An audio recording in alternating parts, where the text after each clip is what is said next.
السلام علیکم۔ الحمدللہ رب العالمین والصلاۃ والسلام علی رسول اللہ وعلی آلہ وصحبہ اجمعین، اما بعد، فاعوذ باللہ من الشیطان الرجیم، بسم اللہ الرحمن الرحیم۔ رب اشرح لی صدری ویسر لی امری واحلل عقدۃ من لسانی یفقہوا قولی۔ جو ٹاپک ہے وہ ہے تاریخ بنی اسرائیل کی۔ یہ تاریخ جو ہے، یہ تاریخ اگر ہم آج کے حساب سے دیکھیں نا تو یہ کم از کم 400، 4100، 4200 اتنے سال پرانی تاریخ بنتی ہے اور یہ ممکن نہیں ہے کہ ایک لیکچر کے اندر یا ایک گھنٹے کے لیکچر کے اندر وہ بھی ہم اس سب باتوں کو جمع کر لیں، اور ہم اگنور بھی نہیں کر سکتے ان باتوں کو، کیونکہ اس کی وجہ یہ ہے کہ اللہ تعالیٰ نے تکرار سے ذکر کیا ہے۔ اللہ تعالیٰ نے اتنا زیادہ ذکر کیا ہے ان کا، تو بیسکلی مقصد کیا ہے کہ قرآن کی آیات اور جو احادیث کے اندر ایکسپلینیشن ہے نا، تو تھوڑا سا ربط قائم ہو جائے۔ یہ کسی بھی قرآن کی آیت کی تفسیر کی ریپلیسمنٹ نہیں ہے، تفسیر اپنی جگہ کے اوپر آپ لوگوں کا سبجیکٹ چلتا رہے گا، یہ صرف ان کو آپ لوگوں کے ذہن کے اندر نا ایک ربط قائم کرنے کے لیے ہے، آپ لوگوں کے دماغ کے اندر نا ایک ٹائم لائن ڈرا ہو جائے، ایک کرونالوجیکل آرڈر کے اعتبار سے ترتیب آ جائے کہ کون کیا تھے اور کس وقت میں پیدا ہوئے تھے، پہلے کون سا واقعہ ہوا تھا، بعد میں کون سا واقعہ ہوا تھا۔ اس کے باوجود یہ کہ میرے اب طرف سے کوشش کروں گا کہ گھنٹے میں میکسیمم کانٹینٹ کور ہو جائے، لیکن نہ ہر آیت کور ہوگی اس کے اندر اور نہ ہر تاریخ کا واقعہ کور ہو سکتا ہے۔ ہم ایون کسی ایک نبی کو بھی ڈسکس کرنا شروع ہو جائیں تو وہ بھی پاسبل ہی نہیں ہے کہ ان ایک نبی کی حیات طیبہ جو ہے وہ ہم ڈسکس کر سکتے ہو اس کے اندر۔ تو لہٰذا تقریباً آج کے دور کے اعتبار سے، جس طرح میں آپ کو کہہ رہا تھا کہ 4000، 4100، 200، 300 اس طرح اتنے سال پہلے، تقریباً اتنے سال پہلے اللہ تعالیٰ نے ایک سلطنت تھی، بابل کی سلطنت، انگلش میں اس کو بولتے ہیں بیبلونین ایمپائر۔ یہ سلطنت جو تھی یہ کہاں پر تھی؟ جو اس کا مین لینڈ ایریا ہے وہ تھا جو عراق کا علاقہ تھا۔ یہ میں نے سیرت النبی صلی اللہ علیہ وسلم کے لیکچر کے اندر بھی سٹارٹ میں اس طرح بتایا تھا کہ پرانی قدیم تاریخ جتنی بھی موجود ہے وہ ہمیشہ دریاؤں کے پاس ہوتی تھی، پانی کے جہاں پہ پانی کی سپلائی تھی اور جہاں پہ کراپنگ پاسبل تھی وہاں پر آبادیاں ہوتی تھیں۔ تو اسی طرح یہ ایک بہت پرانی سلطنت بابل کے علاقے کے اندر بیبلونین ایمپائر تھا۔ عراق نام بعد کی بات ہے، اور جو عراق کے جو بڑے مین شہر ہیں وہ بھی بعد کی بات ہے، یعنی کہ مثال کے طور پر عراق کا کیپٹل ہے بغداد، وہ مسلمانوں نے بنایا تھا شہر، اور وہ بعد کی بات ہے۔ لیکن ابراہیم علیہ السلام کی پیدائش ہوئی تھی عراق کے پاس ایک شہر تھا، جو کہ شہر ابھی بھی دنیا میں موجود ہے، لیکن وہ ہے بہت چھوٹے سائز کا شہر ابھی بھی، اور کے علاقے کے اندر۔ تو اگر آپ اس کو میپ کو غور سے دیکھیں تو یہ اور کا علاقہ جو ہے نا یہ اپروکسیمیٹلی دریا کے ساحل کے پاس ہے، جو اس کا ایک enhance version, zoom in version آپ کو نظر آ رہا ہے۔ یہاں پہ ابراہیم علیہ السلام کی پیدائش ہوتی ہے، اور ابراہیم علیہ السلام کی جب پیدائش ہوتی ہے تو وہ ان کے والد کوئی نبی نہیں ہے، ان کے والد کوئی دینی گھرانہ نہیں ہے۔ انفیکٹ ان کے والد کون ہیں؟ آزر جو ہے، جس گھرانے میں ان کی پیدائش ہوتی ہے، وہ ہیں کون؟ وہ تو بت تراشنے والے ہیں، ہم کہہ سکتے ہیں کہ ٹیمپل کی کیئر لک آفٹر کرنے والے ہیں، اور اس کی جو بالکل سے کہتے ہیں نا کہ سارے بتوں کو اور سب چیزوں کو نشو و نما دینی ہے، ان کو صاف ستھرا رکھنا ہے، ان کو اٹریکٹیو بنانا ہے، ان کو اس دور میں پیدا ہوتے ہیں۔ تو لہٰذا وہ جس وقت پیدا ہوتے ہیں، جس ماحول میں پیدا ہوتے ہیں، کہ وہ ٹوٹلی اپوزٹ ہے اس کے کہ جو ان کا بعد میں اللہ تعالیٰ نے جس مقصد کے لیے ان کو اٹھانا تھا۔ لہٰذا اس کے بعد ہوتا یہ ہے کہ ابراہیم علیہ السلام جب وہ بڑے ہوتے ہیں اور وہ اپنی فطرت کی بنیاد کے اوپر، ابھی وہی نہیں آئی ان کے اوپر، نبی نہیں بنے، وہ اپنی فطرت کی بنیاد کے اوپر ان تمام جو رائج طریقہ کار تھے ان کو رد کرتے ہیں، سوال پوچھتے ہیں اور ان کو رد کرتے ہیں، یہاں تک کہ اپنے باپ کے ساتھ ان کا جھگڑا پیدا ہوتا ہے، ان کے محلے والوں کے ساتھ پیدا ہو جاتا ہے، بستی والوں کے ساتھ پیدا ہو جاتا ہے، اور آخری حد تک کہاں چلے جاتے ہیں؟ وہ بادشاہ کے سامنے آمنے سامنے ہو جاتے ہیں، بادشاہ تک بات پہنچتی ہے، یعنی کہ بعد ایک پرابلم آتی ہے، جو انہوں نے بت توڑے تھے وہ بات ایلیویٹ ہوتے کہاں تک پہنچ جاتی ہے۔ اچھا، بت توڑنا یہ اس سینس میں نہیں تھا کہ ان کو جہاں بت نظر آتے تھے وہ ہمیشہ توڑ دیا کرتے تھے، یہ وہ چیز نہیں تھی، وہ اپنی ایک لاجک سمجھانا چاہتے تھے اور لوگ سمجھتے نہیں تھے لاجک کو، تو انہوں نے اس لاجک کو سمجھانے کے لیے یہ کیا کہ سب سے بڑے بت کو چھوڑ کے باقی سب بتوں کو توڑ کے اور کلہاڑا جو تھا وہ اس کے حوالے کر دیا۔ لوگوں نے آگے پوچھا یہ کس نے کیا؟ انہوں نے کہا اس سے پوچھو، اس سے پوچھو، اسی نے کیا ہوگا۔ تو لوگوں کو سمجھانے کے لیے کیا تھا، نہ کہ یہ کہ جہاں دل چاہے تو آپ کو کوئی دوسرے مذہب کی جو چیز نظر آئے تو آپ اس کو توڑ پھوڑ کرنا شروع ہو جائیں. وہ اپنی لاجک سمجھانے کے لیے صرف بات تھی. بہرحال بات ایلیویٹ ہوتے ہوتے بادشاہ تک چلی جاتی ہے. بادشاہ کا مکالمہ اللہ تعالیٰ نے ذکر کیا ہوا ہے جو ابراہیم علیہ السلام کے ساتھ ہوتا ہے. ابراہیم علیہ السلام اس کو کہتے ہیں کہ بھئی میرا رب کون ہے؟ میرا رب وہ ہے جو زندگی اور موت دیتا ہے. اب بادشاہ نے اپنے ذہن کے اعتبار سے سوچا کہ زندگی موت تو میں بھی دیتا ہوں، تو لہٰذا کیا کیا؟ 2 بندوں کو بلایا گیا، ایک معصوم اور ایک جس کے اوپر پکی سزائے موت ہم سمجھ سکتے ہیں کہ اس کے اوپر نافذ تھی، کہ یہ تو اتنا برا انسان ہے کہ اس کو مار دیا جائے گا. تو اس نے اس سینس میں سمجھا کہ دیکھو جس کی زندگی ختم ہونے کو آ گئی تھی نا، میں نے اس کو زندگی بخش دی، اس کو میں نے رہا کر دیا، جاؤ تم آزاد ہو. جس کی زندگی پڑی ہوئی تھی ابھی، معصوم بندہ ہے وہ، اس کو پکڑ کے قتل کروا دیا بادشاہ نے. یہ دیکھو زندگی موت میں بھی دے سکتا ہوں. اب ابراہیم علیہ السلام نے آگے سے یہ نہیں کہا کہ نہیں میری مراد یہ نہیں تھی، میری مراد یہ تھی کہ یہ. ابراہیم علیہ السلام نے ایک دم سے نیکسٹ کویشچن پٹ فارورڈ کر دیا. وہ کیا کر دیا؟ میرا رب وہ ہے جو کہ مشرق سے سورج کو اٹھاتا ہے، آپ مغرب سے اٹھا کے دکھا دیں. تو اللہ تعالیٰ اس میں کیا کہتے ہیں؟ فَبُہِتَ الَّذِي کَفَرَ. وہ جو کافر تھا وہ سپیچلیس ہو گیا، ہکا بکا ہو کے رہ گیا. اس نے تو سوچا بھی نہیں تھا کہ یہ ممکن ہے.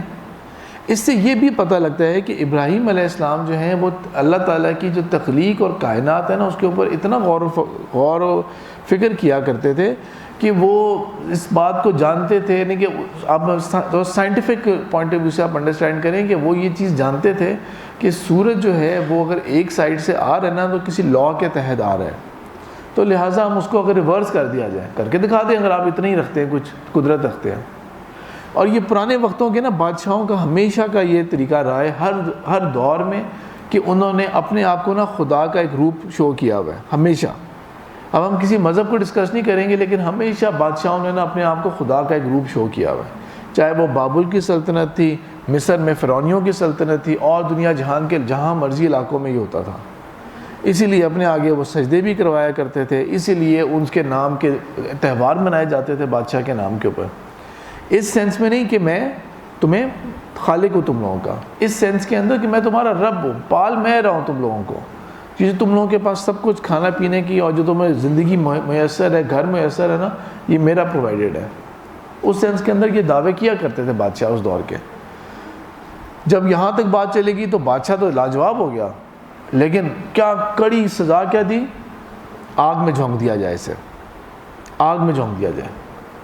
اور ابراہیم علیہ السلام نے کوئی توبہ نہیں کی بادشاہ کے آگے کہ مجھے معاف کر دیں، مجھے مہلت دے دیں، یہ ہو گیا وہ ہو گیا، توہین کی میں معذرت چاہتا ہوں، یہ کچھ بھی نہیں ایسا کیا. ٹھیک ہے اگر یہی مجھے وہ ہوگا، آگ میں پھینکا جاتا ہے. یہاں پہ اللہ تعالیٰ کی ڈیوائن انٹرونشن آتی ہے اور آگ کو بجھا دیا جاتا ہے. اور آگ بجھتی کس طرح سے ہے؟ اللہ تعالیٰ آگ ہی کو حکم دیتے ہیں کہ تم سلامتی اور ٹھنڈی بن جاؤ ابراہیم کے لیے. آگ خود ہی بجھ گئی، آگ خود ہی بجھ جاتی ہے. وہ آگ جس کی وہ پرستش کا پارٹ ہوا کرتا تھا، وہ آگ خود ہی بجھ گئی. بہرحال ابراہیم علیہ السلام کے لیے اگلا پھر حکم یہ آتا ہے اللہ کی طرف سے کہ اب آپ کیا کریں، اب آپ اس علاقے سے ہجرت کر کے چلے جائیں. باپ نے بھی چھوڑ دیا، ہر ایک نے چھوڑ دیا. اب وہ قرآن کے اندر بھی ذکر آتا ہے کہ انہوں نے اپنے والد سے اس وقت وعدہ کیا تھا کہ میں اللہ تعالیٰ سے آپ کی مغفرت کی دعا مانگتا رہوں گا. میں جیسا پہلے بتا چکا ہوں کہ ہم ہر آیت کو ڈسکس نہیں کر سکتے، ہر آیت کی عربی نہیں پڑھ سکتے، ہر آیت کا ریفرنس بھی ذکر نہیں کر سکتے. لہٰذا وہ قرآن جس طرح آپ لوگ پڑھتے جائیں گے نا تو واقعات کو ترتیب میں آپ خود ہی لے کے آتے جانا جب آپ پڑھتے جائیں گے. ابراہیم علیہ السلام کے اوپر ایمان لانے والوں میں سے جو ہائی لائٹنگ فگرز تھے، ایک سارہ تھیں جو ان کی وائف تھیں، اور دوسرے تھے لوط علیہ السلام جو کہ ان کے نیفیو بنتے ہیں. صرف یہ لوگ تھے جو ایمان لائے اور انہوں نے ہجرت کرنی شروع کی یہاں سے. لوط علیہ السلام جو تھے وہ نبی بن گئے تھے اللہ کے حکم سے، اور اللہ تعالیٰ نے ان کو ایک اور بستی کی طرف روانہ کیا تھا جو کہ ڈیڈ سی جو آج کل کا ہے اس کے پاس ہے. 2 بستیاں تھیں، اس طرف روانہ کر دیا تھا. یہ بستیاں جو تھیں ان کا برا عمل کیا تھا کہ یہ ہم جنس پرستی میں مبتلا ہو گئی تھی.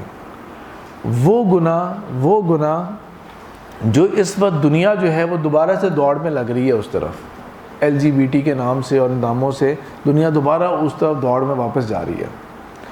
بہرحال اس کہانی کو یا اس داستان کو آگے یہاں سے کٹ شارٹ کرتے ہوئے، ابراہیم علیہ السلام کو اللہ تعالیٰ نے جو حکم دیا تھا وہ تھا کہ وہ فلسطین کے علاقے کی طرف ہجرت کر کے وہاں پہنچے، اور یہاں پر وہ پھر سارے ڈیٹیل ہوتا ہے اس واقعے کا کہ ابراہیم علیہ السلام یہاں پر ہیں، لوط علیہ السلام کی قوم ادھر ہے، فرشتے آتے ہیں ان کو خوشخبری دینے آئیں گے ایونچولی، اور وہاں پر لوط علیہ السلام کی قوم کے بارے میں ان کے عذاب کے لیے آئیں گے۔ ابراہیم علیہ السلام پھر اس کے بعد ایک اور ہجرت کرتے ہیں اور وہ جاتے ہیں مصر کی طرف۔ مصر کے جو بادشاہ تھا اس کا ایک واقعہ آتا ہے جو کہ لمبی تفسیر ہے، لیکن اس کا کٹ شارٹ یہ ہے کہ اینڈ میں اس نے احترام کے اندر آ کے، عزت کے اندر آ کے نہ ابراہیم علیہ السلام کو جانے دیا، ان کی بیوی کو بھی جانے دیا، اور ایک غلام ان کے حوالے کر دیا جن کو ہم جانتے ہیں بی بی ہاجرہ کے نام سے۔ ایک غلام ان کے حوالے کر دیا۔ ابراہیم علیہ السلام عمر کی بہت آخری ایج تک پہنچ گئے تھے، جو ہمارے آج کل کے سٹینڈرڈز ہوتے ہیں کہ ان کی تقریباً 80+ ایج ہو گئی ہے، اللہ تعالیٰ نے ابھی تک ان کو اولاد نہیں عطا کی۔ اور ذرا سوچے تو صحیح کہ نبی کے لیے کتنا مذاق کا یہ مقام ہوگا کہ لوگ ہنس رہے ہوں گے کہ یہ دیکھو جی یہ بڑا بنے پھرتے ہیں کہ اللہ کی طرف سے وہی آتی ہے، اولاد تک تو ہے نہیں ان کے پاس، تو کوئی کلمہ کفر نہیں۔ پھر ایک وقت گزرنے کے بعد سارہ جو ہیں وہی ابراہیم علیہ السلام کو کہتی ہیں کہ آپ ایسا کریں کہ ہاجرہ جو ہیں آپ ان کو لے لیں، ان کے ساتھ آپ شادی کر لیں، اور اللہ تعالیٰ اگر ہمیں ان سے اولاد عطا کر دیں۔ اور اللہ تعالیٰ نے ان سے اولاد عطا کی، جو کہ تھے اسماعیل علیہ السلام۔ اسماعیل علیہ السلام کی پیدائش ہوتی ہے تو اللہ کے حکم سے اسماعیل علیہ السلام کو ابراہیم علیہ السلام لے آتے ہیں مکہ کے پاس۔ ویران علاقہ ہے، کوئی نہیں یہاں پہ آباد، کوئی بستی نہیں ہے، کچھ بھی نہیں ہے، ایون کعبہ کے کوئی آثار بھی موجود نہیں ہے یہاں پہ۔ بی بی ہاجرہ کو بھی نہیں پتا کہ یہاں پہ کدھر ہے کعبہ، کہاں پہ ہوتا ہوگا۔ جہاں پہ اب ہم جانتے ہیں کنویں کا زمزم کہاں پہ ہے وہ ہمیں نہیں پتا۔ اور جو ان کو جہاں پہ چھوڑ کے گئے اور چھوڑ کے چلے گئے، یہ نہیں کہ ان کو سیٹل کرنا ہے کہ چلو کچھ عرصے تک میں دونوں چھوڑ کے چلے گئے، وہ اللہ کے حکم سے پھر یہ ہوا کہ بالآخر وہاں سے اللہ تعالیٰ نے آب زمزم کو رواں کیا، اور اسماعیل علیہ السلام اور جو ان کی والدہ تھیں ان کو وہاں پر آباد کرنے کا ایک سبب بنایا۔ ایک اور قافلہ قبیلہ جا رہا تھا قریب سے، وہ وہاں پہ ان کے انڈر ان کی اتھارٹی مانتے ہوئے وہ وہاں پہ سیٹل ہو گیا، رہنا شروع ہو گیا۔ ابراہیم علیہ السلام کی ایک اولاد ہو گئی یہاں پہ سیٹل مکہ میں، لیکن ابراہیم علیہ السلام خود چلے گئے تھے واپس فلسطین میں۔ فلسطین میں جاتے ہیں تو وہاں پر اب ان کی خود عمر ہو گئی ہے زیادہ، اتنے سالوں کی دعا کے بعد جا کے اب ان کے پاس فرشتے آتے ہیں خوشخبری لے کے کہ اللہ تعالیٰ نے آپ کے ہاں ایک اولاد کی خوشخبری کے لیے ہمیں بھیجا ہے۔ اور اس کے اوپر وہ دونوں بڑا تعجب کرتے ہیں کہ اب پوری زندگی گزر گئی، میری بیوی بانجھ رہی، پورے دن بیرن رہی پورے زندگی، میں خود جو ہوں میں اولاد اب اس عمر تک آ گیا ہوں کہ اب کیسے ہاں اولاد ہو سکتی ہے۔ تو انہوں نے کہا اللہ تعالیٰ کا حکم ہے، اللہ تعالیٰ کے حکم کے اوپر کسی قسم کا کوئی تعجب نہیں ہے، کچھ نہیں ہے، کسی قسم کی کوئی ایسی تھاٹ نہیں ہے۔ واقعات بھی اس میں اور بھی بہت سارے ہیں، جس طرح ابراہیم علیہ السلام نے اللہ تعالیٰ سے یہ بھی پوچھا تھا کہ وہ آپ کیسے دوبارہ زندہ کریں گے، تو اللہ تعالیٰ نے کہہ دیا تھا 4 پرندوں کو اپنے ساتھ مانوس کرو۔ واقعات بہت گزریں گے ابھی، لیکن ہم ان کو کٹ شارٹ کرتے ہوئے یہاں پہ فوکس کرتے ہیں۔ اور وہ فرشتوں نے بتا دیا کہ ہم لوط علیہ السلام کی قوم کی طرف جا رہے ہیں، وہاں پہ عذاب دینے کے لیے، لہٰذا لوط علیہ السلام کو تو بچا لیا، لیکن ان کی بیوی سمیت وہ قوم جو تھی وہ وہیں پر تباہ ہوئی، ختم ہو گئی۔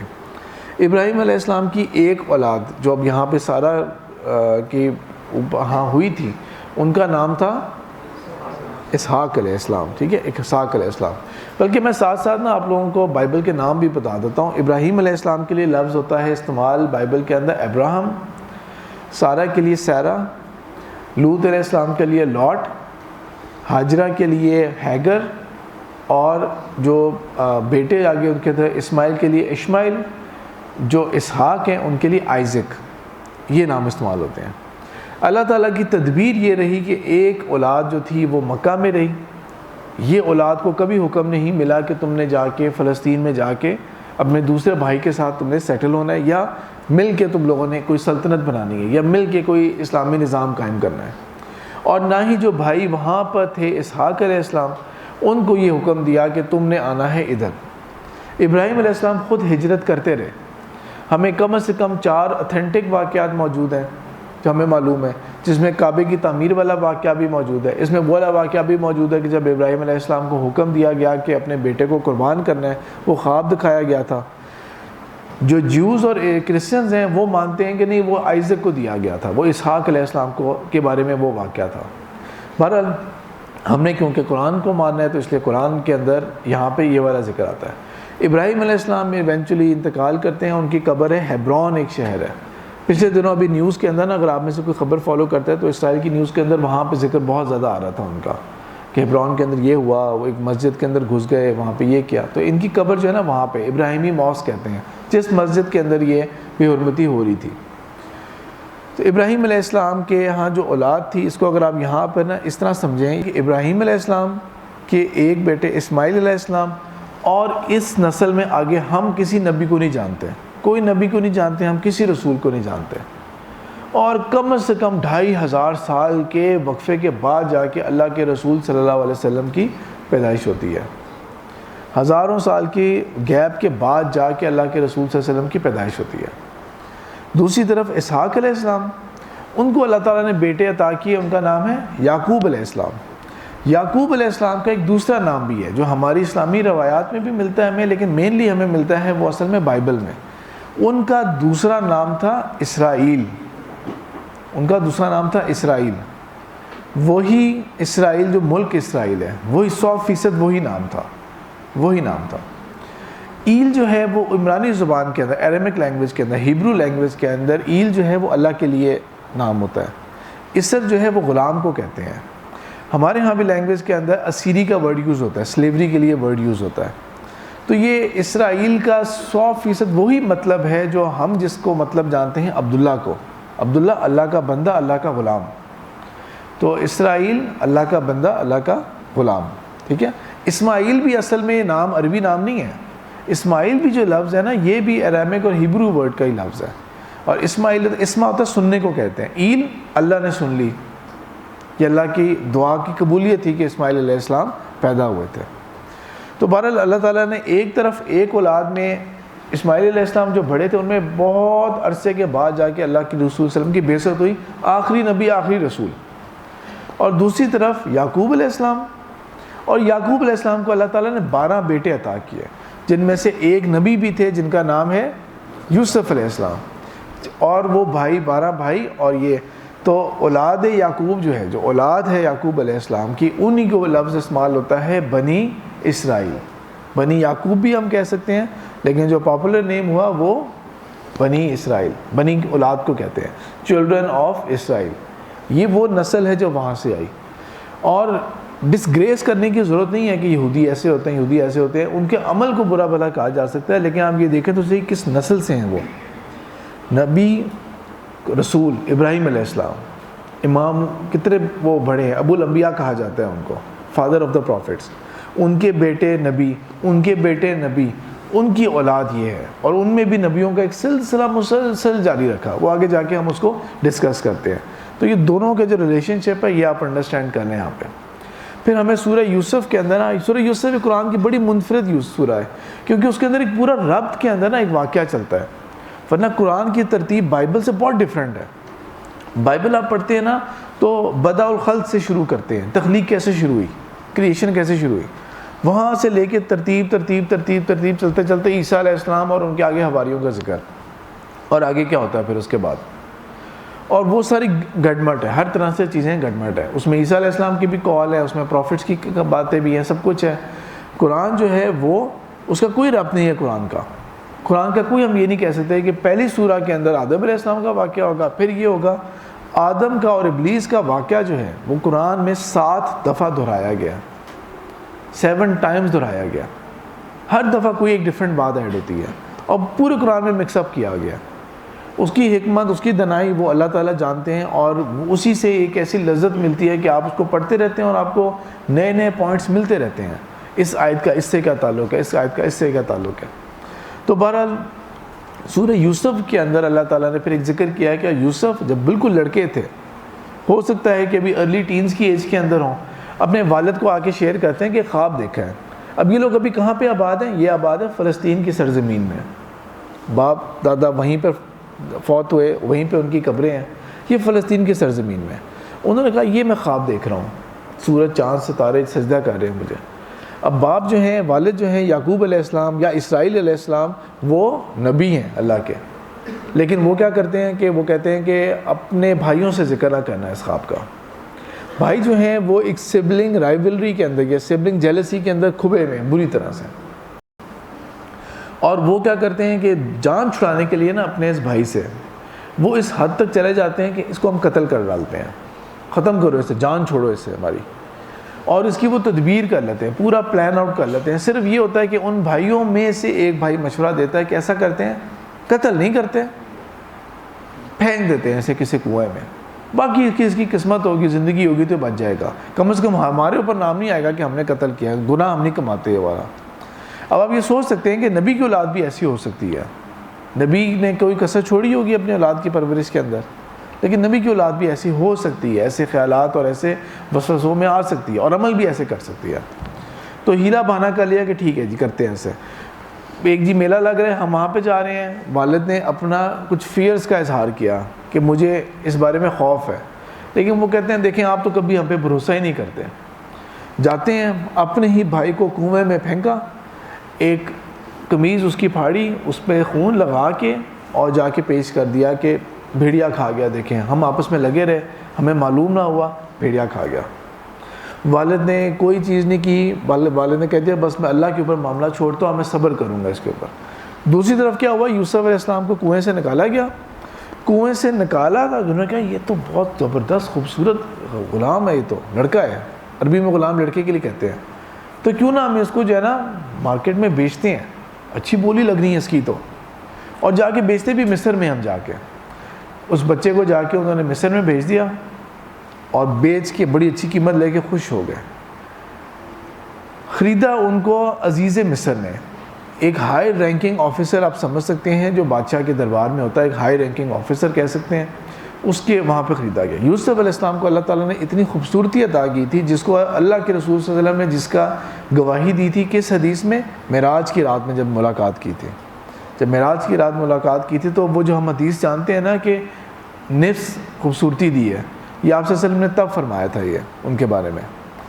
تو ان کی طرف مائل ہوئی عزیز کی بیوی, اور اس نے, ایک لمبی بات ہے لیکن اس کو کٹ شارٹ کرتے ہوئے, اس کو ان کی طرف نا کیا کہ بدکاری یا بدفعلی کے لیے نا ان کی طرف پیشکش بھی کی, اور خود جب ان کی طرف سے پیش رفت نہیں ہوئی تو خود کوشش کی. بہرحال وہ ایک کیس ایسا ہوا کہ بات باہر نکل آئی اور عزیز تک خبر پہنچ گئی. عزیز نے اس بات کو, کیونکہ اس کی بیوی نے اس طرح سے اس کو پورٹری کیا تھا کہ as if it was an attempted rape, تو اس کو یوں پیش کر دیا کہ اس نے دیکھو یہ حرکت کرنے کی کوشش کی ہے. اور کچھ وقت گزرا, یوسف علیہ السلام بھی اللہ تعالیٰ سے دعا مانگنا شروع کیا, اللہ مجھے اس فتنے سے بچا لے, کسی طرح سے اس فتنے سے بچا لے. اللہ تعالیٰ نے اس فتنے سے بچا کے کیا کیا, جیل میں گئے وہ جیل میں.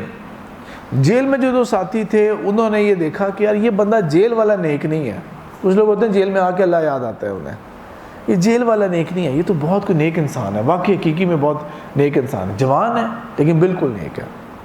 انہوں نے کہہ دیا, دونوں نے کہا ہم ایک خواب دیکھتے ہیں. انہوں نے اپنے خوابوں کا ذکر کیا, ایک کے بارے میں بتا دیا تمہیں تو سولی چڑھا دیا جائے گا, اور دوسرے کو کہہ دیا تمہیں رہائی مل جائے گی, اور جس کو رہائی ملی اسے کہنا کہ جب رہا ہو گیا نا تو پلیز میرا تذکرہ کرنا جا کے کہ میں بے قصور ہوں, مجھے اس میں ڈال دیا گیا. وہ باہر گیا, وہ بھول گیا, پرواہ نہیں کی اس نے پیچھے کہ کیا ہوا تھا. اور یوسف علیہ السلام کئی سال اس میں رہے. پھر جو بادشاہ تھا وہاں کا, وہ بادشاہ, اس کو ایک خواب آنا شروع ہوا, اور وہ خواب یہ تھا کہ 7 اس کو جو ہے نا گندم کے دانے نظر آتے ہیں اپنے گوشوں کے اندر, 7 خشک ہیں اور 7 صحیح بڑے دانے ہیں, اور صحیح کہتے ہیں نا خوبصورت قسم کی فصل ہے. 7 گائے بیل جو ہیں وہ موٹے ہیں, تازہ ہیں, اور 7 بالکل ہی خشک ہیں, بالکل ہی بیمار اور پتلے سے, اور یہ ان کو کھا رہے ہیں. 7 جو خراب ہیں وہ دوسرے کو ایٹ اپ کر رہے ہیں. وہ خواب سے اٹھ کے اپنے درباریوں سے پوچھا کہ کیا خواب میں نے دیکھا, مجھے تعبیر بتاؤ اس کی. وہ کہیں ہمیں تو نہیں کوئی سمجھ لے رہی, ہم کیا تعبیر بتائیں. وہ بار بار یہ خواب دیکھتا جائے. ایونچولی وہ جو بندہ جو جیل سے نکلا تھا اس تک یہ بات پہنچی, اس نے کہا مجھے آپ جیل جانے کی مہلت دے دیں, میں آپ کو اس کی تعبیر لا کے بتا دوں گا. اب جیل جاتا ہے وہ, اور وہ جا کے کہتا ہے کہ یوسف اے سچے یوسف آپ ان کے خواب کی تعبیر بتائیں, یہ بادشاہ ہی دیکھ رہا ہے. یوسف علیہ السلام نے کوئی تانا نہیں دیا کہ تم ہمیں اب خیال آیا میرا, انہوں نے اس کی تعبیر بھی بتا دی, بادشاہ تک تعبیر پہنچی, بادشاہ کو بات بڑی کلک کی. بادشاہ نے کہا زبردست بات ہے, بادشاہ نے کہا کون ہے بندہ, رہا کرو. تب اس نے ذکر بھی کیا کہ معصوم بندہ ہی ہے. یوسف علیہ السلام کو بادشاہ کو ضرورت تھی, بادشاہ نے کہہ دیا بلاؤ اسے. جس طرح مثال کے طور پہ پاکستان کے اندر جی ابھی چند سال پہلے جو سیاستدان کو کھٹے لائن لگایا جا رہا تھا, کیسز ڈال رہے جا رہے تھے, اب انہیں کو واپس بلایا جا رہا ہے کہ آئیں جی منسٹری سنبھالے, ہماری آگے فائنانس منسٹری سنبھالیں, آپ کی تو ضرورت ہے ہمیں. لیکن اس وقت یوسف علیہ السلام نے کہہ دیا نہیں, میرے اوپر الزام جو لگا تھا پہلے اس کو کلیئرفائی کرنے کی ضرورت ہے, بلایا جائے ان عورتوں کو, میرے اوپر الزام کے اوپر پہلے وہ گواہی دیں آ کے. انہوں نے آ کے کہہ دیا کہ واقعی اب تو وقت بھی اتنا گزر گیا, اتنا زمانہ گزر گیا, وہ ہماری ہی طرف سے غلط کام تھا, یوسف میں ہم نے کوئی برائی نہیں پائی. پھر یوسف علیہ السلام آتے ہیں اور سنبھالتے ہیں فائنینسز کو, ایماندار بھی ہیں, قابل صلاحیت بھی ہیں. خالی ایماندار ہونا نیک ہونے کا فائدہ نہیں ہے, صلاحیت بھی ہونی چاہیے کہ مینیج کس طرح کرنا ہے پھر آپ نے اس کے بعد. تو دونوں ہنر ان کے پاس تھے. اب وقت آتا ہے وہ اچھے 7 سالوں کا اور اس کے بعد 7 برے سالوں کا. جب 7 برے سال آتے ہیں تو اب کیا ہوگا, خوش سالی ہے, انہوں نے مینیج کرنا ہے. ان کو پتہ ہے کہ 7 سال کے اندر جو تھا نا اسی کو ہم نے مزید اگلے سال تک لے کے چلنا ہے, یعنی کہ 14 سال تک اسی کراپ کو لے کے چلنا ہے ہم نے. تو اس کو بہت مینیج اچھی طریقے سے کر رہے تھے. ارد گرد کے علاقے سے بھی لوگ آنا شروع ہو گئے غلہ لینے کے لیے, کیپٹل سٹی کی طرف, مین شہروں کی طرف آ گئے, غلہ یہاں سے ملے گا. ان میں سے نا یوسف علیہ السلام کے بھائی بھی آئے. انہوں نے تو ان کو پہچان لیا, انہوں نے نہیں پہچانا کیونکہ انہوں نے تو بچے تھے جب ان کو پھینک دیا تھا. انہوں نے پہچان لیا, ایک لمبا واقعہ, لیکن ایونچولی تدبیر یہ کی انہوں نے کہ اپنے والدین کو اور اپنے بھائیوں کو مصر میں لے آئے, ان کو معاف بھی کر دیا. وہ سجدہ جو تھا رسپیکٹ والا وہ بھی انہوں نے مظاہرہ دیکھ لیا اس کا کہ وہ خواب بھی پورا ہو گیا اتنے سالوں کے بعد جا کے. اور ایک بہت اچھے طریقے سے یہ اب بنی اسرائیل جو ہے پوری کی پوری وہ فلسطین سے آ کے شفٹ ہو گئی مصر میں. مصر میں اب ایک لمبی داستان ہے جس کے میں ڈیٹیل میں نہیں جاؤں گا, لیکن وہاں پہ نا ایک ریوولٹ ہوتا ہے اور سلطنت بالکل چینج ہو جاتی ہے. ایک ریوولٹ ہوتا ہے, سلطنت چینج ہو جاتی ہے, اور تقریباً 500-600 سال کا عرصہ گزر گیا ہے جس کا میں ذکر کر رہا ہوں, جس کا میں ذکر کرنے لگا ہوں ابھی.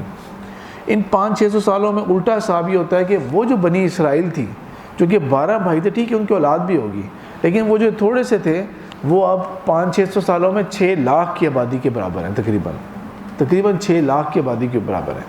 لیکن وہ جو پولیٹیکل آرڈر چینج ہوا تھا مصر میں کہ وہ اب فرعونیوں کے وہ غلام بنے ہوئے ہیں, اب ان کے وہ غلام بنے ہوئے ہیں, اور ان کو وہ خوب اذیت دیتے ہیں, خوب ظلم کر کے رکھتے ہیں ان کے اوپر.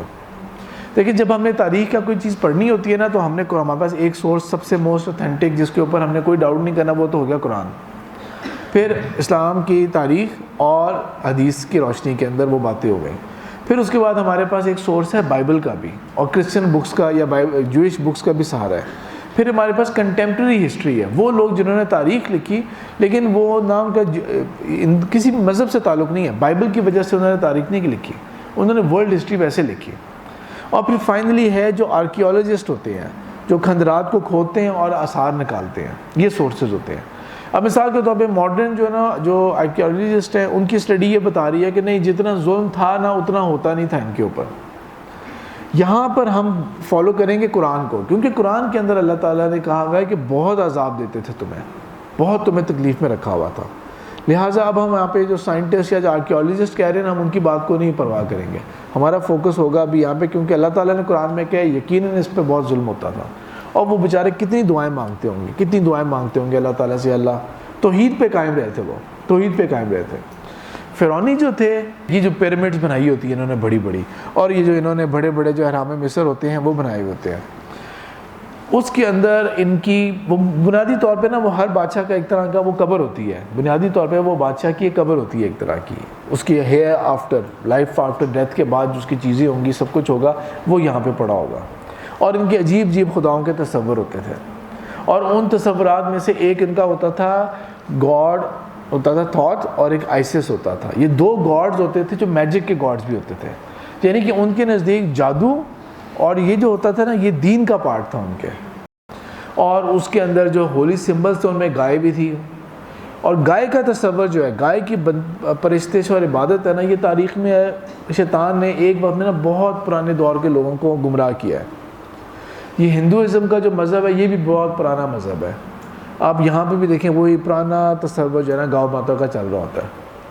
آپ اگر بیبلون کی پرانی دیکھیں وہاں پہ بھی آپ کو گائے کا تصور نظر آئے گا، مصر میں بھی آپ کو نظر آئے گا، پرانی جو کیوز ہوتی ہیں ان کے اندر جو کریونگز ہوئی ہوتی ہیں نا ان میں گائے کی تصویریں ضرور بنی ہوتی ہیں۔ ایون یہ جو ہڑپا کے پاس ہے ان کے میوزیم رکھا ہوا ہے، وہاں جا کے آپ دیکھیں ادھر بھی آپ کو نا اس کا کوئی نہ کوئی اس کی سگنیفیکنس نظر آئے گی، عبادت کر رہے نہیں کر رہے لیکن کوئی سمبلزم ضرور نظر آئے گا آپ کو وہاں پہ ان چیزوں کا۔ تو بہرحال جو بنی اسرائیل تھی وہ رہے توحید کے اوپر ہی، مسلسل توحید کے اوپر ہی رہے۔ تو اللہ تعالیٰ نے بالآخر اب وہ وقت آیا کہ جو اس وقت کا فرعون تھا، یہ میں نے پہلے بات ایکسپلین کیا، ریپیٹ کرتا ہوں کہ فرعون جو تھے وہ نسلوں کا نام تھا، بادشاہوں کی نسل کو فرعون کہتے تھے، جس طرح ہمارے ہاں مغلوں کی نسل ہوتی تھی۔ کسی بادشاہ کا نام مغل نہیں تھا لیکن مغلوں کی نسل تھی وہ۔ یہاں پر بھی یہ سب فرعون تھے لیکن ٹائٹل تھا فرعون، نام ان سب کے الگ الگ تھے۔ اب اس وقت کا جو بادشاہ تھا اس نے خواب یہ دیکھا کہ ایک فلسطین کی طرف سے ایک آگ نکلی ہے اور سارے راستے سب کچھ جلاتی جا رہی ہے، سب کچھ جلا دیا، میری پوری بادشاہت ختم ہو گئی ہے، میرا محل جل گیا، میرے احرام جل گئے ہیں، میرے فوج جل گئی ہے، سب کچھ ہو گیا، لیکن ایک اسرائیلی کا گھر بچ گیا ہے۔ ہم اس کو اسرائیلی بولتے ہیں، انگلش بکس میں آپ پڑھیں گے اسرائیلائٹس پڑھیں گے اسے، ہر ایک کا گھر بچ گیا ہے۔ اس نے اپنے درباریوں سے پوچھا کہ یہ کیا خواب ہے؟ اب وہ جادو اور اس کے اندر اس قدر آگے پروان چڑھ چکے تھے کہ انہوں نے اس کی تعبیر بتائی، اور تعبیر انہوں نے 100% ٹھیک بتائی۔ کیا تعبیر بتائی انہوں نے؟ ایسا نہیں ہے کہ فلسطین سے کوئی جنگ، اب کوئی فوج آئے گی جو حملہ کرے گی اور آپ سب کو مار دے گی اور ان کو چھوڑ دے گی۔ یہ جو ہمارے غلام ہیں نا، جن کو ہم نے غلام بنایا ہوا ہے، ان کے ہاں ایک لڑکا پیدا ہونے والا ہے، اس لڑکے کے ہاتھوں آپ کی سلطنت ختم ہوگی۔ خواب کی تعبیر انہوں نے صحیح بتائی، حالانکہ سورس کیا تھا؟ جادو، میجک، وہ برے شیاطین جو سکھائے ہوئے علم ہوتے ہیں وہ تھے، اس کی سورس وہ تھی، نہ کہ کوئی روحانی کوئی چیز تھی۔ وہ یوسف علیہ السلام کا کوئی علم نہیں تھا پیچھے چھوڑا گیا، جادو کے ذریعے کر رہے تھے۔ تو یہاں پہ نا آپ لوگ ایک بات دماغ میں بٹھا لیں اپنے، کہ بہت سارے لوگ جو ہے نا وہ کہتے ہیں کوئی جادو شادو نہیں ہوتا، یا کوئی لوگ کہہ دیتے ہیں کہ نہیں جی مستقبل کا حال یا کوئی چیز جو ہے نا ایسی، سوال ہی نہیں پیدا ہوتا کہ وہ سوائے یہ کہ اللہ کے علم کے علاوہ کسی اور کے پاس ذرا سا بھی علم ہو، باقی جو کہہ رہے ہوتے ہیں کہ 100% غلط ہوتا ہے۔ تو یہاں پہ انڈرسٹینڈ کر لیں کہ آپ صلی اللہ علیہ وسلم کی اپنی حدیث ہے ایک، جس میں فرمایا ہے کہ شیاطین آسمانوں میں جا کے مختلف کونوں میں چھپتے ہیں اور فرشتوں کی سرگوشیاں سننے کی کوشش کرتے ہیں، اور ان میں سے کسی ایک کو کوئی ایک بات لیک مل جاتی ہے، کوئی ایک بات لیک مل جاتی ہے تو زمین پر آ کے 100 جھوٹ ملا کے وہ اس کو بیان کر دیتے ہیں۔ تو چاہے چلے 100 جھوٹ، اس میں سے نا 99 باتیں جھوٹ تھیں لیکن ایک بات تو سچ تھی نا، اللہ کے رسول صلی اللہ علیہ وسلم نے ہمارے وضاحت کیا۔ تو اس کو آپ یہ مائنڈ میں رکھنے یہ والی چیز کہ جس طرح لوگ سور کا گوشت کھاتے ہیں، وہ واحد جانور ہے جس کو اللہ تعالیٰ نے قرآن میں نام لے کے منع کیا ہے، لحم الخنزیر کا نام لے کے اللہ تعالیٰ نے ذکر کیا قرآن کے اندر کہ وہ نہیں کھانا۔ باقی جانوروں کے اوپر اصول بیان ہے، اس کا نام لے کے ذکر کیا۔ اس کا یہ مطلب تو نہیں کہ اس میں پروٹین نہیں ہوگی، اس کا یہ مطلب تو نہیں ہے کہ اس میں لذت نہیں ہوگی، غذائیت نہیں ہوگی اس کے اندر، صحیح ہے؟ کوئی ہوگی تبھی تو اتنے شوق سے پوری دنیا کھا رہی ہوتی ہے اسے، لیکن وہ ہمارے لیے حرام ہے۔ اسی طرح ہی جادو اور اس سے ریلیٹڈ جتنے بھی ہیں، چاہے وہ پامسٹری ہے، ہاتھوں کی لکیریں، چاہے وہ نمبرز کے ہے، چاہے وہ ستاروں کا علم ہے، ایسٹرالوجی کے ذریعے مستقبل کے حالات معلوم کرنا، وہ کچھ بھی ہے، کوئی بھی سورس ہے، وہ ہمارے لیے حرام ہے، وہ ہمارے لیے حرام ہے وہ۔ تو لہٰذا وہ بادشاہ نے کیا کر دیا، ٹھیک ہے یہ بات ہے، تو اب ہر اس میں اسرائیلیوں کے گھر میں جو بچہ پیدا ہوگا، آرڈر آف دا ڈے کیا ہے، ذبح کر دیا جائے گا۔ وہ ہر وقت پینیٹریشن ہوتی تھی، جہاں پتہ ہے کہ عورت حمل سے ہے، اولاد ہونے والی ہے، اولاد ہوتی تھی، جینڈر چیک کرتے تھے، ماں باپ کے سامنے بچے کو ذبح کر کے چلے گئے بس۔ اور کس قدر ذلت ہوگی ہے، سوچے تو صحیح کس قدر ذلت ہوگی ہے، کچھ بھی نہیں کر سکتے وہ بیچارے، کچھ بھی نہیں کر سکتے وہ. بیٹیوں کو زندہ رہنے دیتے تھے اور لڑکوں کو ذبح کر دیا کرتے تھے. تو اللہ تعالیٰ نے اس کو کہا ہے کہ تمہارے رب کی طرف سے بہت بڑی اس میں تھی. بہت سارے واقعات ہیں نا وہ سورہ بقرہ کے اندر ہی کور ہو جائیں گے، بہت سارے واقعات اس میں کور ہو جائیں گے. لیکن اس کے باوجود اللہ تعالیٰ نے پھر بھی ان کے ہاں ایک بیٹا پیدا کر دیا جس کو اللہ تعالیٰ نے بچا دیا. اس کا تدبیر ایک ہے کہ کس طرح ہوا تھا، ماں تک کیا خیال آیا، بہن کے آگے کیا پیغام بھیجا گیا. ایونچولی اللہ تعالیٰ نے ہی، انہوں نے تو اپنی طرف سے دریائے نیل میں ڈال دیا بچے کو، لیکن اللہ تعالیٰ نے اسی کا رخ بدلتے ہوئے محل کی طرف پھیر دیا. اور محل میں وہی بادشاہ جو اپنے آپ کو خدا کا ایک روپ کہتا تھا وہ بے اولاد تھا. تو وہاں پر جو تھی ملکہ جو تھی، اس نے دیکھا اس کا اتنا پیارا خوبصورت بچہ ہی ہے، اس کو ہم اپنا لیتے ہیں. اور فرعون کے آگے اس کو کیا، فرعون نے ایکسیپٹ کر لیا اسے. یعنی کہ اللہ تعالیٰ نے یہ نہیں کہ چھپ کے کہ جنگل میں پرورش ہوئی موسیٰ علیہ السلام کی، اسی فرعون کے محل میں پرورش ہوئی. تو اللہ تعالیٰ کی مدد کہاں سے آ سکتی ہے، یو کین نیور امیجن. وہیں پہ پرورش ہوئی. پرنس آف جو ایجپٹ تھے وہ کہلاتے تھے. بعد میں اللہ تعالیٰ نے فرعون کو بھی اولاد عطا کر دی. بعد میں اللہ تعالیٰ نے فرعون کو بھی اولاد عطا کر دی. موسیٰ علیہ السلام جوان تھے، ان سے ایک ہو گئی غلطی ہوئی کہ ایک فوجی کو ڈسپلن کرتے ہوئے کہ وہ ضرورت سے زیادہ ظلم کر رہا تھا ایک کے اوپر، اس کو ڈسپلن کرنے کے چکر میں اس کو مارا، اور مارا اس طرح کہ وہ گر کے مر گیا. اب خوف کے مارے، حالانکہ خود پرنس آف ایجپٹ ہے، لیکن اس خوف کے مارے کہ یہ تو میرا تعاقب ہوگا، اب یہ تو مجھے چھوڑیں گے نہیں فرعون. تو کیا کرتا ہوں میں یہاں سے بھاگتا ہوں، نکلتا ہوں میں سرزمین سے. اور وہ بھاگے. پورا یہ جو شہر آپ کو نظر آ رہا ہے نا میمفسس، یہ ایکچولی وہ ہے جہاں پہ فرعون کا محل ہوتا تھا. اب مصر جو ہے نا وہ ایک مصر ہے کیا ایجپٹ، اور ایک مصر شہر کے پوائنٹ آف ویو سے بھی ہوتا تھا، استعمال ہوتا تھا نام کے طور پہ نا، کائرو آپ کہہ سکتے ہیں اسے، ٹھیک ہے. اچھا یہاں سے گئے ہیں، یہ پورا اپنی طرف سے تھا کہ فرعون کی پوری سلطنت سے میں نے نکلنا ہے. یہاں پہ سنائی پیننسولا کراس کرتے ہوئے مدین کے علاقے تک پہنچے ہیں. غالباً یہ وہی علاقہ تھا جہاں پر شعیب علیہ السلام موجود تھے اس وقت. شعیب علیہ السلام جو ہیں یہ وہ نبی اور وہ رسول ہیں اللہ تعالیٰ کے کہ جن کی قوم کے اوپر عذاب آیا تھا ناپ تول کی کمی کی وجہ سے، ناپ تول کی کمی کی وجہ سے عذاب آیا تھا. شعیب علیہ السلام کی طرف کے لیتے ہیں، پناہ حاصل کرتے ہیں، اور تقریباً 8 سے 10 سال یہاں پہ رہتے ہیں. اس کے بعد واپسی کا سفر اختیار کیا. جب وہ معاہدہ کیا تھا شعیب علیہ السلام سے کہ میں آپ کو اتنے سال دوں گا، 8 سے 10 سال کا ٹائم دوں گا، واپسی کا سفر کرتے ہیں. تو واپسی کے سفر کے اوپر ان کو، اب ریگستانوں کی جو ہوا ہوتی ہے نا، موسم ہوتا ہے بڑا سرد ہوتا ہے، وہ بڑا سرد سا تھا. تو ان کو نظر آیا کہ ایک آگے پہاڑ ہے، اس پہاڑ کے پاس جاتا ہوں میں، تو وہاں سے جو ہے نا کہ آگ وغیرہ لے آتا ہوں، مجھے آگ نظر آ رہی ہے کوئی. وہ ان کو معلوم نہیں تھا کہ وہ جہاں پر ہیں یہ کوہ طور ہے، اور وہ جو آگ ہے وہ دنیا کی آگ نہیں ہے، بلکہ وہ اللہ تعالیٰ کی ایک خاص تجلی تھی وہ علی. اور وہ اللہ تعالیٰ نے وہاں پہ ڈائریکٹ موسیٰ علیہ السلام سے کلام کیا. نبی بھی بنے، رسول بھی بنے وہ، اور ان کو بھیجا اذهب الی فرعون انہ طغی، فرعون کی طرف اب تمہیں جانا ہے، اس نے بہت سرکشی کر لی ہے، اب اس کا وقت آ گیا ہے. لیکن جب جاؤ گے تو بات کرنی ہے تم نے نرم سی سے، اچھے طریقے سے بات کرنی ہے، کیا پتہ وہ بات مان لے، اس کا اثر ہو اس کے اوپر. اتنا ظالم بندہ، لیکن اللہ تعالیٰ کی طرف سے حکم یہ تھا کہ بات تم نے اچھے طریقے سے کرنی ہے.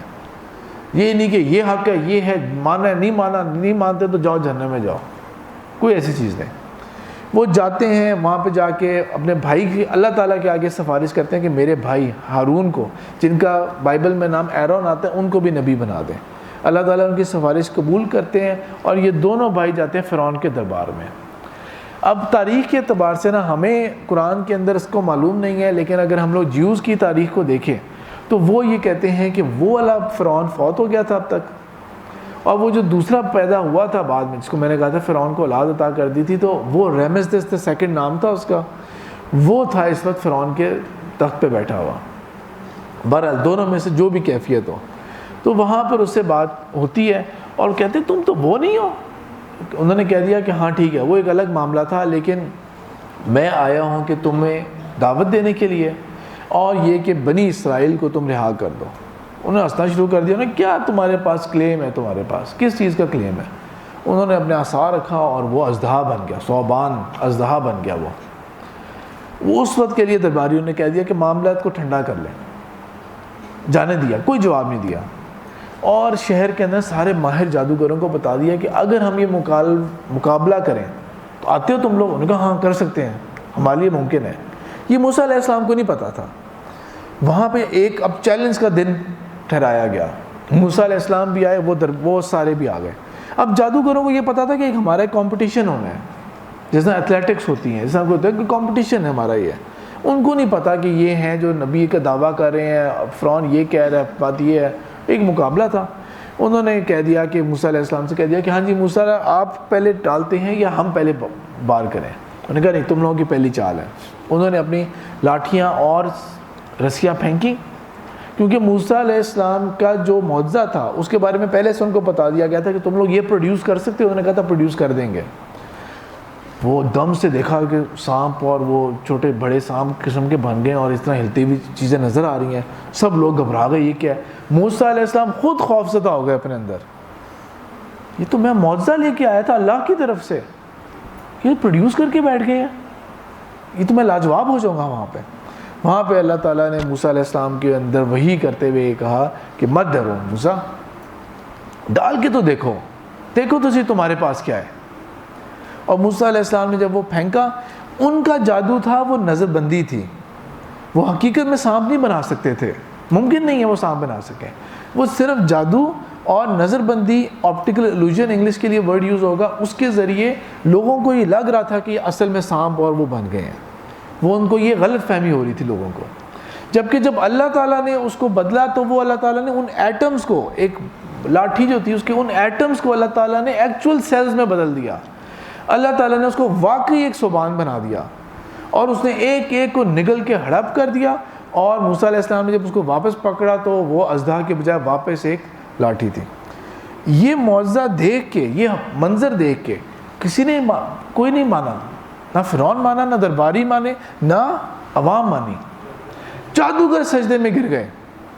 وہ جان گئے تھے کہ ہم جو کر کے آئے تھے نا، یہ اس کے لمٹ سے کراس ہے، دس از سم تھنگ ایلس۔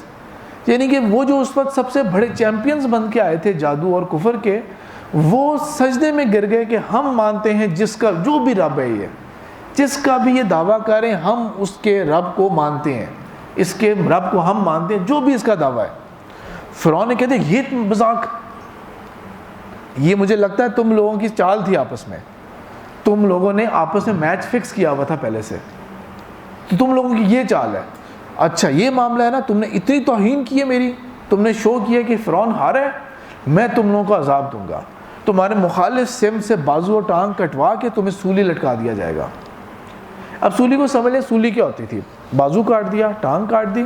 سولی ہوتا تھا کہ کیلوں کے ساتھ نا، ایک لکڑی کے پٹھے کے اوپر نا کیلوں کے ساتھ مار مار کے جسم کو لگا دیا جاتا تھا، اور اس زخمی حال میں نا اوپر کھڑا کر دیا، بندہ زندہ ہے ابھی، خون رستا رہے گا اس کی جسم سے، کیونکہ لگا کس طرح ہوا، کیلوں کے ساتھ وہ لگا ہوا ہے، اس کی باڈی کیلوں کے ساتھ لگائی گئی ہے اس کے ساتھ، اور جو پرندے ہوں گے وہ آ کے نوچتے رہیں گے، کیڑے پڑ جائیں گے، چونٹیاں آ جائیں گی، وہ کیڑے پڑیں گے، وہ تکلیف میں ایک عبرت کا نشان۔ یعنی کہ فرعون سب سے جو اپنی بدترین پنشمنٹ دے سکتا تھا اس نے اس کا اعلان کر دیا۔ انہوں نے کہہ دیا کوئی خوف نہیں، ہم نے اپنے رب کی طرف لوٹ کے جانا ہے، اور ہمیں امید ہے کہ ہمارا رب ہم جو کچھ گناہ کرتے رہتے ہیں وہ ہمیں معاف کر دے گا۔ تو موسیٰ علیہ السلام پہ پہلے سابقون الاولون کون ٹھہرے؟ جادوگر۔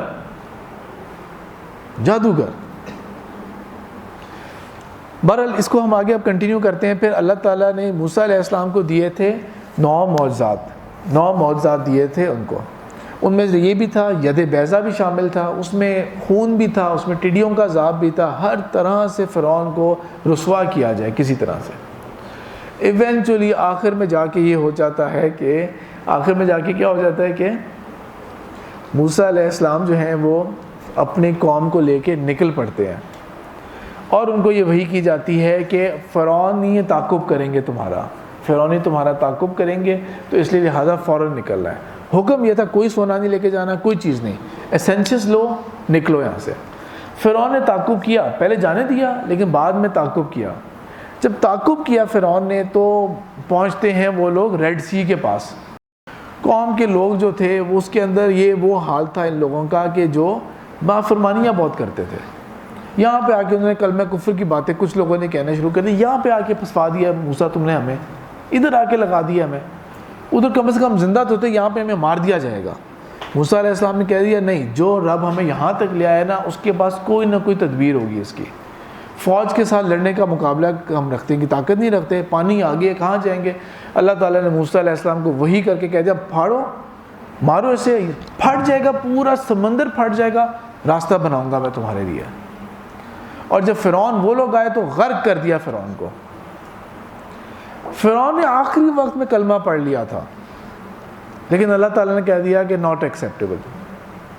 اس سے ہمیں اسلام کا یہ اصول ملتا ہے کہ جب موت انیویٹیبل ہو جاتی ہے تب توبہ قبول نہیں ہوتی, تب توبہ قبول نہیں ہو سکتی جب بالکل مناظر جو ہے نا وہ سامنے ہو. بہرحال یہ اللہ کا اور اللہ کے بندے کا معاملہ ہے, کوئی فائنل ورڈکٹ نہیں ہے. اللہ تعالیٰ چاہیں تو کسی کو بھی معاف کر سکتے ہیں. آگے جاتے ہیں موسیٰ علیہ السلام اور اپنی قوم کو لے کے جاتے ہیں سینائی ڈیزرٹ کے اندر, سینائی پیننسولا, سینائی ڈیزرٹ کے اندر. اب یہ پیننسولا اور جو سعودی عرب کا ٹاپ والا ایریا ہے, یہاں پر ہے کوہ طور کہیں پر, یہیں پر ہے کوہ طور کہیں پر. یہاں پہ موسیٰ علیہ السلام پہنچتے ہیں ادھر, اور ایک بستی سے بھی گزر ہوتا ہے, وہ آپ قرآن میں پڑھ لیں گے. قوم کہتی ہے کہ موسیٰ یہ دیکھو یہ لوگ بتوں کی عبادت کر رہے ہیں, ہمارے لیے بھی کوئی ایسا الہ بنا لو. وہ تو بغیر تصور کے ہمارے تو کوئی, ہم تو عبادت ہی نہیں ہوتی ہم سے. موسیٰ علیہ السلام نے کہہ دیا تم لوگ عجیب لوگ ہو, تم لوگ, اللہ تعالیٰ تمہیں کہاں سے بچا کے لائے اور تم یہ ان چکروں میں پڑ رہے ہو. بہرحال کوہ طور کے اوپر گئے, موسیٰ علیہ السلام کو بلا لیا اللہ تعالیٰ نے 40 دنوں کے لیے. ابتدائی طور پہ بتایا تھا 30 دنوں کا, 30 راتوں کا. 10 راتیں اللہ تعالیٰ نے اور ٹھہرا کے کہہ دیا کہ موسیٰ تمہاری قوم کو پیچھے ہم نے فتنے میں مبتلا کر دیا.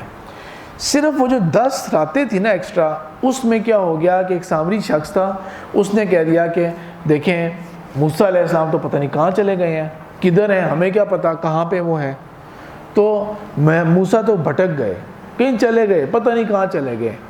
تو انہوں نے کہہ دیا میں تمہیں بتاتا ہوں تم لوگوں کا اصل معبود کون ہے. تو کیا کیا, سارے لوگ جو سونا پھر بھی چھپا چھپو کے لے کے آئے تھے, اس سونے کو پگھلا کے ایک بچڑے کی شکل بنائی, وہی جو ایجپشین گاڈ کی شکل ہوتی تھی, اور اس میں ایسے ہنر رکھا کہ اس کے اندر سے نا ہوا کی وجہ سے کوئی آواز سی آتی تھی. کہہ دیا یہ ہے تمہارا رب. موسیٰ پتہ نہیں کن چکروں میں پڑ گئے تھے. اب حالانکہ موسیٰ علیہ السلام پیچھے ہارون علیہ السلام کو چھوڑ کے گئے تھے کہ میرے جانشین ہیں آپ جب تک میں یہاں پہ نہیں ہوں. موسیٰ علیہ السلام آپ تورات لے کے آتے ہیں, اور تورات اور قرآن میں سب سے واضح فرق کیا ہے, تورات پتھر کی تختیوں پہ لکھی ہوئی کتاب تھی, جبکہ قرآن وہی ہے, قرآن صرف وہی ہے. وہ تو ابو بکر رضی اللہ تعالیٰ عنہ کے دور میں جا کے کتاب کی شکل میں اس کو لکھا گیا تھا. تو تورات جو تھی وہ لے کے آئے. جب یہ منظر دیکھا یہ میری قوم کیا کر رہی ہے, اللہ تعالیٰ نے الرٹ پہلے کر دیا تھا. تو رات کو نیچے پھینکا, جائے سب سے پہلے جا کے اپنے بھائی کے بالوں اور داڑھی کو پکڑ کے زور سے کھینچا اور غصے کا اظہار کیا. بہت جلالی مزاج تھا حضرت موسیٰ رضی اللہ علیہ السلام کا. تو انہوں نے جا کے کیا, اور بھائی نے اپنی توجیہ بیان کی کہ میں نے اس لیے یہ نہیں کیا کہ یہ نہ ہو کہ اگر گروپ بندی ہو جائے آپس میں اور آپس میں لڑ پڑے بنی اسرائیلی, تو میں تو آپ کے انتظار میں رہا تھا. اور بعد میں موسیٰ علیہ السلام نے کیا کر دیا کہ اپنی قوم سے یہ کہا کہ میری قوم تم لوگوں نے بہت ظلم کیا ہے. اب قوم کیونکہ موسیٰ علیہ السلام آئے تھے نا تو ڈر گئی, گھبرا گئی کہ ہم کیا کر بیٹھے ہیں. موسیٰ تو آ گئے ہیں, سامری نے کہا تھا پتہ نہیں کہیں چلے گئے ہیں, گم ہو گئے ہیں, اور موسیٰ آئے بھی ہیں تو یہ تورات لے کے آئے ہیں, ہدایات لے کے آئے ہمارے لیے. تو پھر کیا ہوا کہ اس کا ایک انجام ہے کہ کیا ہوگا, جو لوگ مرتد ہو گئے تھے نا ان سب کو قتل کر دیا جائے گا. تو تاریخ کے حساب سے کیا ہے کہ 70,000 لوگ قتل کیے گئے تھے. 6 لاکھ نکلے تھے, 70,000 لوگ قتل ہوئے تھے. توبہ کی تھی, توبہ قبول کی گئی تھی. اس توبہ کی قبولیت کے اندر بھی موسیٰ علیہ السلام اب ان کے ایلڈرز کو, بڑے بڑے اکابر جو لوگ تھے ان کو تورات کے وہ ان کو لے کے گئے کوہ طور کے اوپر. اللہ تعالیٰ سے اب ہم نے میثاق کرنا ہے. موسیٰ علیہ السلام ایک خاص لیول پہ رکے تھے اور ان کو روک کے خود آگے پیش رفت کر لی تھی. یہاں پہ جا کے نا ان لوگوں نے جو بعد میں اسرائیلی جو روایات ہیں نا انہوں نے ایک جھوٹ گھڑا ہوا ہے. وہ کہتے ہیں کہ تورات ایک نہیں ہے بلکہ دو ہیں. یہ میں آپ کو نا ان کی ایک ویب سائٹ ہے مائی جوئش لائبریری کے نام سے, وہاں کا ایک آرٹیکل ہے, اس کے بارے میں نے آپ کو اسکرین شاٹ شیئر کر رہا ہوں کہ تورات وہ کہتے ہیں دو تورات ہیں. ایک وہ تورات ہے جو موسیٰ کو دی گئی تھی, اور ایک وہ تورات ہے جو کہ اورل ٹریڈیشن ہے. یہ وہ تھا جو زبانی علم دیا گیا تھا, اور ہمارے یہ جو بڑے تھے نا پہنچے تھے, یہ ان تک علم پہنچ گیا تھا یہ والا. تو ٹھیک ہے اللہ تعالیٰ نے تورات بھی دی تھی, لیکن اللہ تعالیٰ نے ان کو ایک علم دیا تھا, عطا کیا تھا ان بڑے لوگوں کو.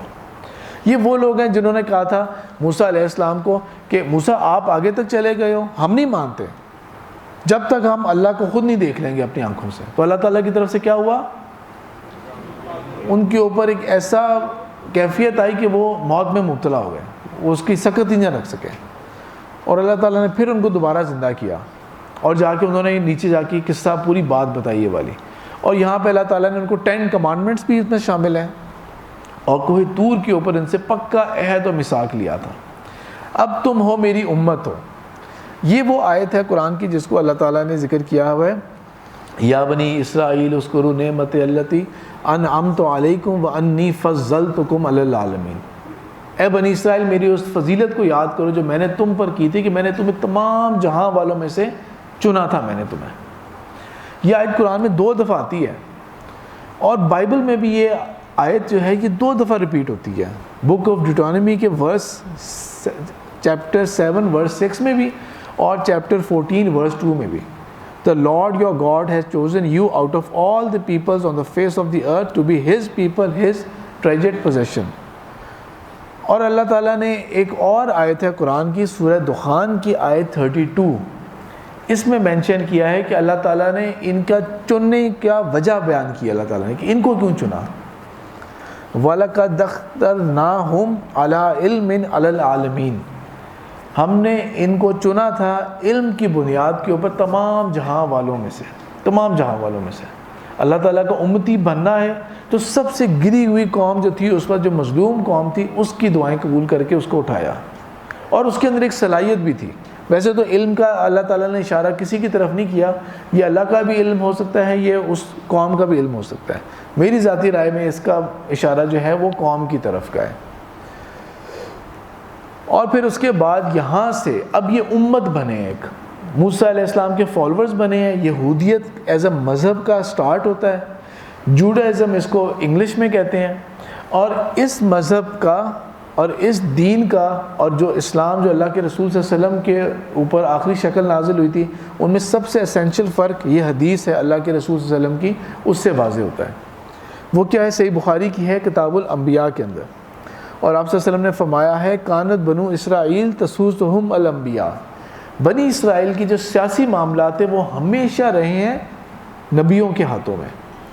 کلما ہلک نبی خلف نبی, جب کبھی کوئی نبی ان میں سے فوت ہو جایا کرتا تھا تو ایک اور نبی ہوتا تھا جو پھر اللہ تعالیٰ کسی اور کے اوپر وحی نازل کر دیا کرتے تھے.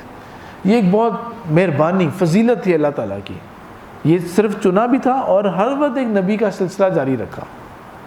یہ سلسلہ تھرو آؤٹ رہتا ہے تاریخ میں 1400 سال, جب تک ایونچولی آخری نبی کون آتے ہیں, عیسیٰ علیہ السلام. اس قوم میں آخری نبی کون آتے ہیں, 1400 سال تک کا فصل ہے موسیٰ علیہ السلام اور عیسیٰ علیہ السلام میں. تو 1400 سال میں مسلسل نبی اور نبوت کا سلسلہ جاری رہتا ہے. سٹارٹ نبی رسول سے ہوتا ہے اور اینڈ بھی ایک رسول سے ہوتا ہے. اس کے بعد اللہ تعالیٰ کی طرف سے حکم ہوتا ہے کہ اب تم ایک امت بن گئے ہو, اب تمہیں قتال کرنا ہے فلسطین کی سرزمین میں جا کے. جب یہ حکم آتا ہے تو وہ آگے سے کیا کہتے ہیں, موسیٰ اذهب انت وربک فقاتلا, جاؤ تم جاؤ, تمہارا رب جا کے لڑے اس قوم کے ساتھ, ہم تو نہیں لڑتے. وہ تو بڑی جبار قوم ہے, بڑی خونخوار قوم ہے وہاں پہ جو آباد ہے. جو فلسطین کی سرزمین ہے وہاں پہ جو قوم آباد ہے, پیلسٹائنز اور کینائٹس, 2 قومیں تھیں, بڑی خونخوار ہیں, ہم تو نہیں لڑتے, جاؤ تم اور تمہارا رب جا کے لڑے. یعنی کہ جسٹ امیجن کریں کہ ایٹیٹیوڈ کیا تھا لوگوں کا, کس طرح کا ایٹیٹیوڈ تھا ان کا. موسیٰ علیہ السلام دعا کرتے ہیں اللہ تعالیٰ کے آگے کہ اللہ تعالیٰ یہ اتنی ناہنجار قوم ہے, مجھے اس سے الگ کر دے.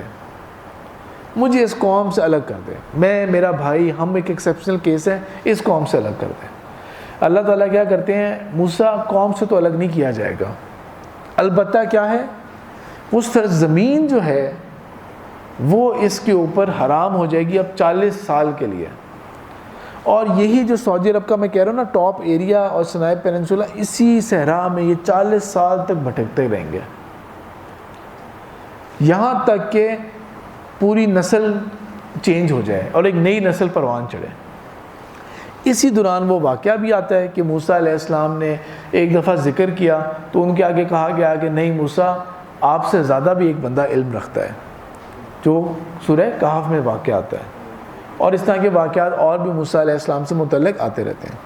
ایونچولی یہ ہوتا ہے کہ موسیٰ علیہ السلام کو اللہ تعالیٰ کی طرف سے ان کا وقت پورا ہو جاتا ہے، اور موسیٰ علیہ السلام کو کہا جاتا ہے اللہ تعالیٰ کی طرف سے، کیونکہ نبیوں کا معاملہ فرق ہوتا ہے کہ موت کے فرشتے نے آ کے اجازت مانگنی ہوتی ہے، تو موسیٰ علیہ السلام کا جب وقت قریب آتا ہے تو موسیٰ علیہ السلام اللہ تعالیٰ سے کہتے ہیں کہ ایک خواہش میری، ایک خواہش، میں پوری زندگی اپنی قوم کے ساتھ لگا رہا، دعوت کرتا رہا، سمجھاتا رہا، ان کی بد عملی کی وجہ سے وہ زمین ہمارے اوپر حرام کر دی گئی، تو جس کو اللہ تعالیٰ نے اتنی تعریف کی ہے جس سرزمین کی، اس کی برکت کے بارے میں اتنا ذکر کیا ہے، میری آخری خواہش یہ ہے کہ میں اس کو دیکھنا چاہتا ہوں۔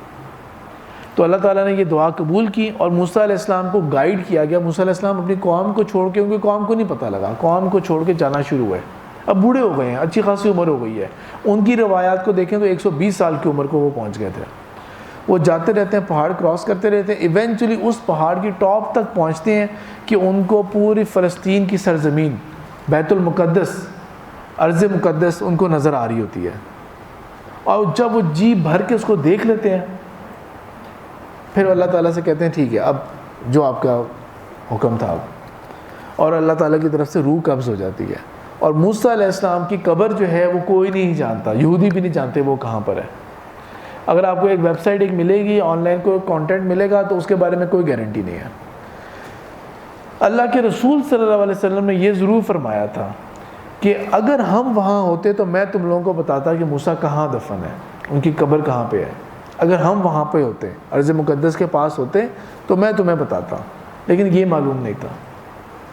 موسیٰ علیہ السلام کی وفات ہو جاتی ہے، ان کے بھائی ہارون علیہ السلام کی وفات ہو جاتی ہے، وہ سارے ناہنجار جنہوں نے نہ کی تھی اللہ کے آگے وہ سب لوگ فوت ہو جاتے ہیں، اور ایک نئی نسل جو ہے اس تک یہ منتقل ہوتی ہے اب نبوت۔ اور یوشع بن نون، غالباً یہ وہی یوشع بن نون ہے جو ہماری روایات کے مطابق جو خضر والے واقعے میں جو موسیٰ علیہ السلام کے ساتھ تھے، یہ وہ تھے، وہ نبی بنتے ہیں، اور اب یہ قوم جو ہے وہ جہاد اور قتال کی طرف پیشرفت کرتی ہے۔ ٹائم آپ کا اوپر ہو گیا ہے۔ سبحانک اللہم و بحمدک، نشہد ان لا الہ الا انت، نستغفرک و نتوب الیک۔